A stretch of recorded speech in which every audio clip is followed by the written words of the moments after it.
On page 412, we have the red title Series of Crusades. So, Pope Urban II, he wanted his feudal lords to send their knights to go and fight in the Holy Land to try to take Jerusalem, conquer the Holy Land for Christianity. And that's great, but it takes time for people to get ready to go. They're planning on being gone at least a year, probably multiple years. And so these lords and their knights have responsibilities. They have people that they take care of, they have land that they take care of. And so they need to set up a plan to be able to take care of those things. And you can't just drop everything and take off that day.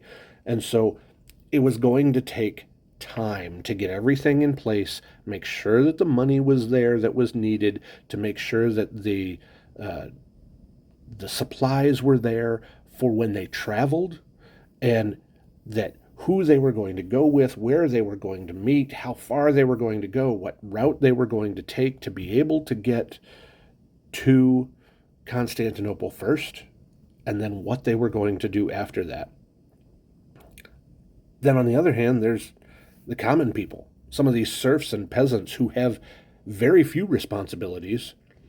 They just say, oh, all right, I'm going to go. And so they pick up and they head out. Some of these people they're escaping from their manor. Others, they were basically homeless. They didn't have other things holding them back. And so they didn't have to organize. They didn't have to prepare. Their life wasn't going to be all that much different traveling as it was staying in one place. They didn't have a whole lot of food. They didn't have a whole lot of possessions. So let's get going. And so there were a lot of people who did exactly that. They took off immediately. And that's where we get the first crusade, with the blue title is Peter the Hermit and the People's Crusade. So a hermit is a person that lives alone and tries not to have contact with others. And a lot of times a hermit is doing it they're removing themselves from society to help get themselves closer to God. They're going to pray more. They're just avoiding contact with other people.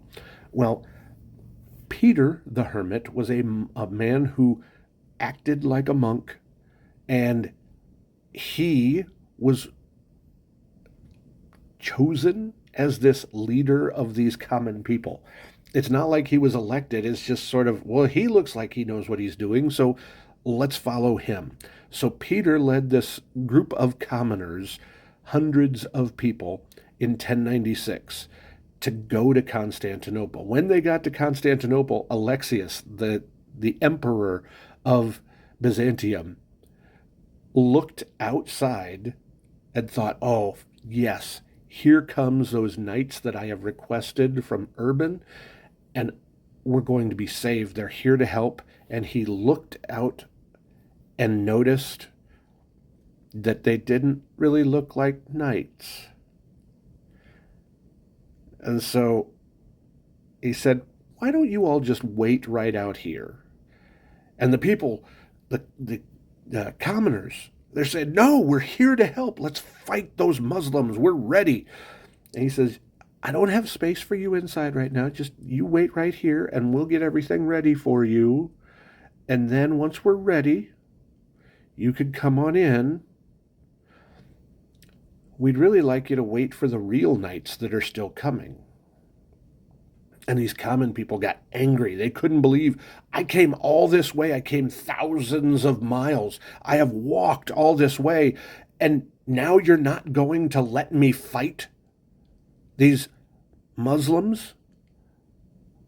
Oh, well, we'll just do it our own way. And so they just went around the city and they attacked the Muslim Turks, never getting inside the city. That was a horrible plan. They were homeless people. They were serfs who had no training, but they had a lot of excitement about it, and they lost horribly. Almost everybody was killed. Just a small group survived in this People's Crusade. Well, now we get to the first crusade, the first real crusade, the one where the knights are sent by Urban II to Constantinople. When the knights arrived at Constantinople, they took in this little group from Peter's People's Crusade, and, well, Alexius looked out. Wait a minute, I asked for 300 knights. There are thousands of people out there.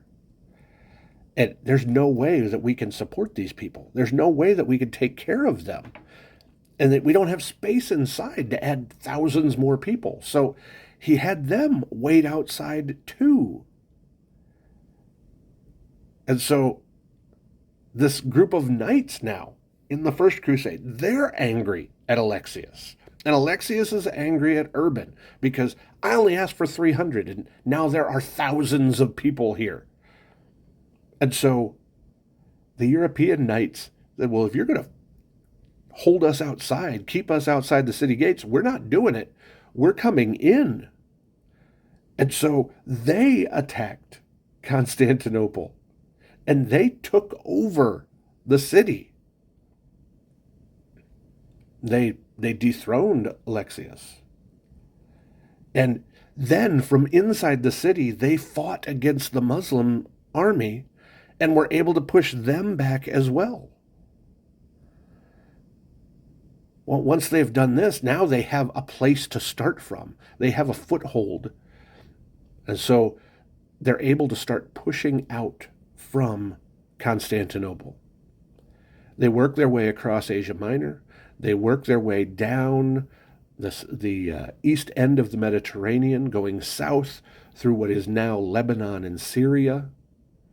They had many battles along the way, but a lot of the times it was just traveling, just walking, getting closer and closer to Jerusalem. Once they arrived at Jerusalem, they attacked. And they attacked brutally. They moved in quickly. They killed everyone that they saw. And they weren't very careful about it. They assumed that everybody who was in Jerusalem was a Muslim. And that wasn't the case.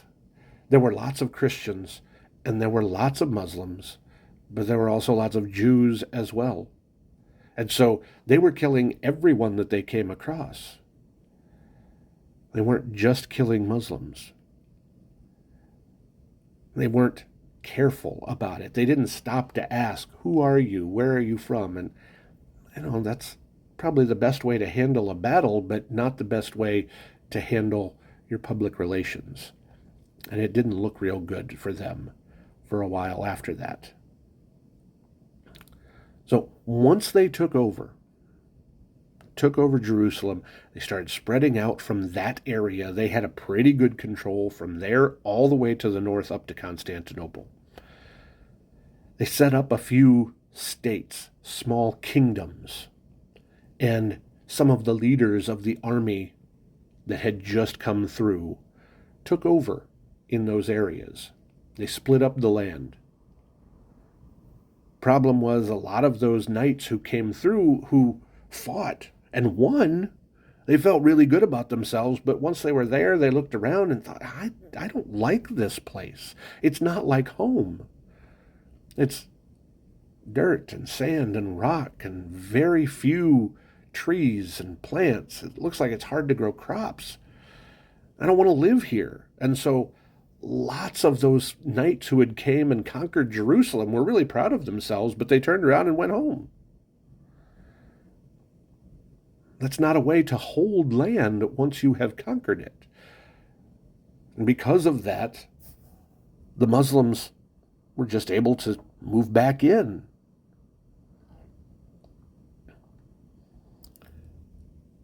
Over time, the Muslim Turks were, as they took over some of that land again, where it wasn't being defended, now they reset themselves, prepared themselves, and now they wanted to push the Christians out. And so these Muslim Turks attacked all of those states that had been created over and over and over again. And in some cases, the castles that were built there for the kings were big and impressive medieval castles.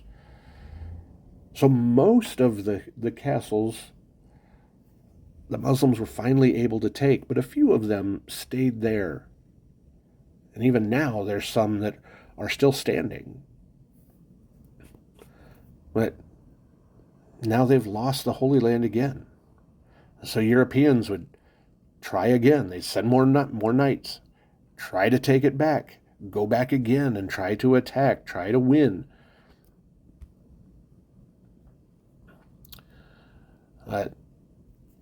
Of the 16 smaller crusades, the 9 larger crusades, and then the hundreds more of small bands of knights who tried to go back and do it themselves, they never won the Holy Land again. They never retook Jerusalem. Except one time, things were fairly close. And it was in the Third Crusade, the two leaders were really well matched, and their armies were really well matched. King Richard III of England had been leading the Christian army from Europe, and Saladin had been leading the Muslim army in Jerusalem. And the two leaders were very, very good strategists. They did so well. Every time one of them had a plan to attack, the other one was able to counter, move his men, and hold them off. Neither side gained any land. And after days and days and days of fighting, Richard and Saladin came to respect one another because it was two really good armies with two really strong leaders, evenly matched. So Saladin asked to talk with King Richard. And so they stopped their fighting and they met. And Saladin told Richard, I respect you. You are obviously a great leader. But I will not give it up. I will not give you Jerusalem. And so they worked out a treaty. A pretty simple treaty where it was, Christians were allowed to come back to Jerusalem again. They had been held out for years by the Turkish Muslims. So now, all right, European Christians can come back to Jerusalem. They can visit the Holy Land. They can come into the city. They can visit the holy sites with two conditions. One, no weapons. If they come, they have to leave their weapons outside. And two, they have to pay a tax, basically an entry fee. If you want to come into the city, you're going to have to pay to do it. And so that is how things were left. And it made it work for a while.